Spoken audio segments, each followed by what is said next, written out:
In this video, I'm going to show you how to make technical drawing. So we're going to do an assembly drawing, and we're also going to do a exploded parts view drawing. First thing I'd like you to do is come up into your settings up here where the little person symbol is. Come down to preferences. In the preferences, we're setting it up to be the Australian, standard version. So in drawings, scroll down until you get to this override or restore format defaults below, and we want to go to third angle. So third angle is the Australian version, first angle is the US. It's a bit like working in inches or millimeters. Just make sure you're in millimeters here, ISO, and let's set our default here to A3, the A3 with the larger number first. Let's click OK to that, or apply first and then OK. And we should be ready to go. Just make sure you do that before you start your drawing files. Next thing we're going to do is go to the new drawing from design. And there's one thing before you click this one. Sorry, I should have said this before. I'm going to click the home button up here. Just check that you've got your left, your front, and your top view.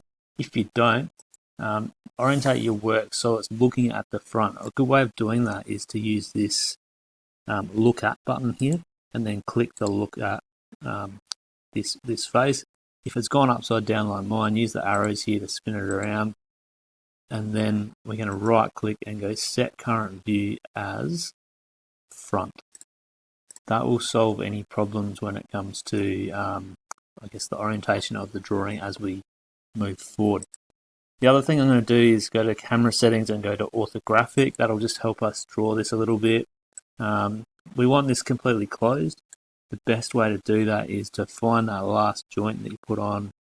I think it should be the last one, so it should be this one. Depends what order you assembled your work in.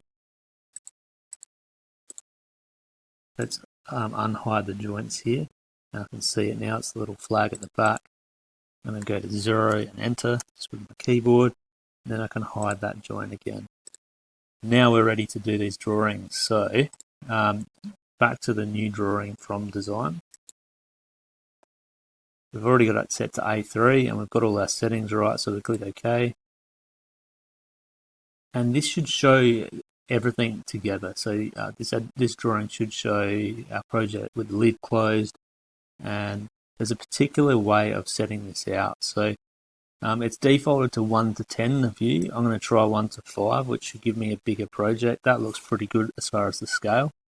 This should be my front view, so I'm clicking about here on the screen, and then we will click OK on our dial-up box. So that gives us a line work front view. Now we're going to go to project view. So we want to project this view upwards, and that should show the lid of our project. So that's correct. The next thing we're going to do is we're going to do this side of our project, and then we're going to do a 3D view of our project. I'll click the tick button, and we should be able to communicate most of the measurements we need to make this through those few views. The next thing we'll do is we'll double click the 3D view. We can make this one slightly smaller because we're not actually going to put many measurements on this one. So just delete up until the 5 and put 1 to 10 in there. I know it looks small, but that should be okay. We're going to double click that view again and go to a solid view. That's better. The majority of what we're going to label up is going to be on these views here. So the first thing I'm going to do is you can use this dimension tool here or press D on your keyboard, and we want the measurement here. So that's our overall width of our project, our overall depth of our project, and then on this one here we can click the top and the bottom to give us the overall height of our project. We can nest some different measurements in here. So that's our rail height there. We can do the height of our base here. I like to line up the measurements nice and neatly. It might need to be moved a bit. To move that, press escape, and then you can click the number and then move it. Obviously, you need to have the larger measurements on the outside, and you can stack the other measurements on the inside.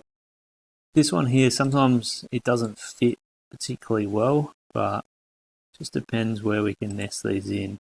And maybe this 12 could sit on top. That doesn't look too bad.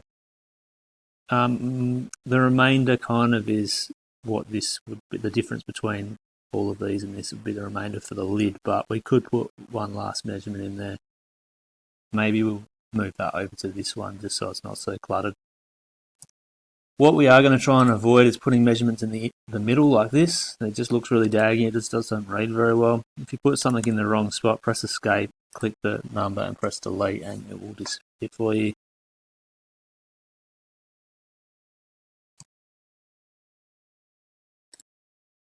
We might just put a measurement on there.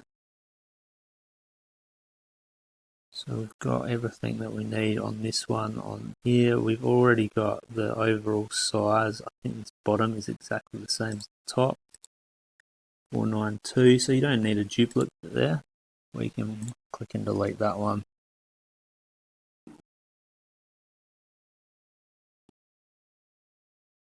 I have to have a think to see if this is everything we need. I'll probably put this panel here on, whether that looks cluttered over the top.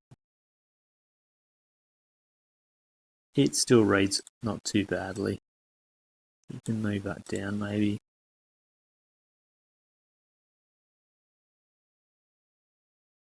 It's really communicating almost everything you need, even without this measurement. I would probably put some measurements just on these ones here to show what the sizes of the overall kind of carcass part of the box is without the base, and also what that panel size is. We've already got this panel height here. That's exactly the same as over on the other view. That's the same as the depth over here, so we don't need that one. Another thing you can do, just make sure that these are kind of given enough space. You can't move this one here up or down because it's actually in line nicely with this. That's how a technical drawing should work. So you can see that this parent view moves all the other views. You need to try and move them around so they don't come out of alignment, which you'll have trouble doing anyway. So front view, top view, and side view. You could place a bottom view on here depending on if it's going to give you any more detailed information. It does give you the thickness of this, so that could be something you could put on here too. You just have to be a little bit more creative with the layout there. So I've moved it.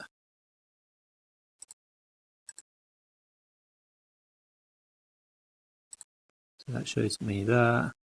Overall size is exactly the same.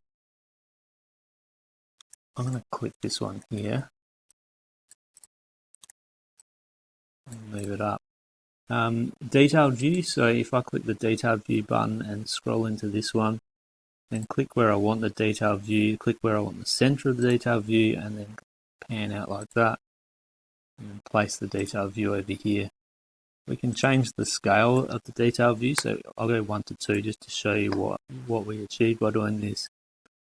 I can move where this view, what area it covers.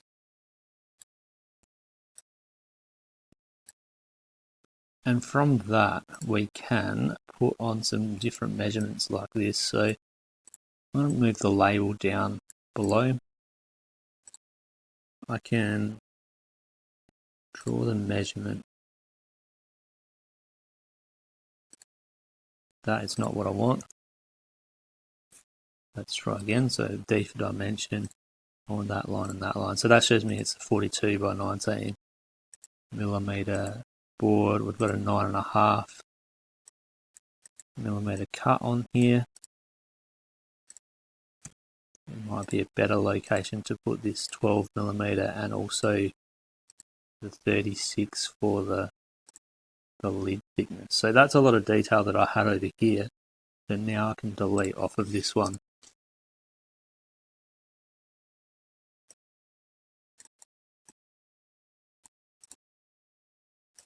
I might actually put that up the top, might read a bit better next to the A here. We can bring this one out a little bit as well. So that's how to do a orthogonal projection technical drawing for our assembly drawing. So it shows the work all assembled. Might even just double click this one, bring this one back up to 1 to 8. This is the only part of the drawing I'd present at a different scale, and don't put any measurements on this one. This can be rendered, and the rest is just line work. And once again, we have got them all laid out in a certain way. So front view, top view, front view, bottom view, and then the side view sits alongside the front view, and a detailed view could kind of sit anywhere where it fits. Hopefully that's helpful with our for you to present your technical drawing. What I just showed you obviously doesn't cover every single detail of those parts. If you really want to, you can do that new drawing from design again, and then rather than full assembly, you can check just a visible view only. So before you get in here, you can kind of deselect everything and then turn on, say, a rail. Probably not, yeah, just a rail like that. And then new drawing from design. You could do this for the end panel even. Could just work on an A4 pretty nicely, I think.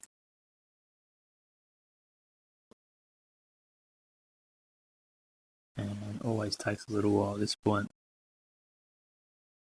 So this one here we want, this is kind of like a side view, so I'll click that there. And then we go into project view. I'm going to project what we'd call a front view there. And then we'll project again to a top view. And then lastly, that's our kind of 3D view. Make that one rendered. Probably up the scale of everything here. So just look for the parent view.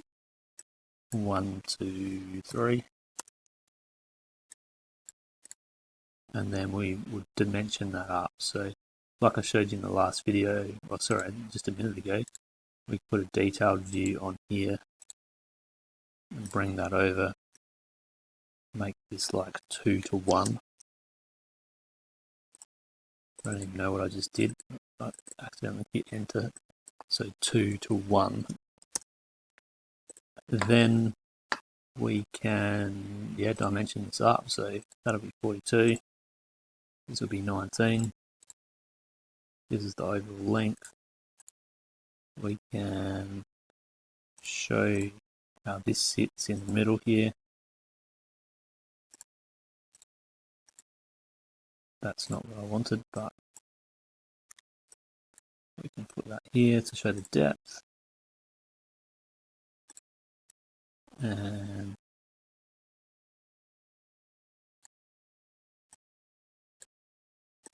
I'll probably delete that one, I think, and try again.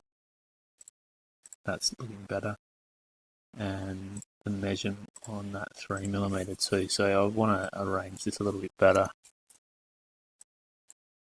But that essentially shows you everything for that part, and it's just a part drawing rather than an assembly drawing.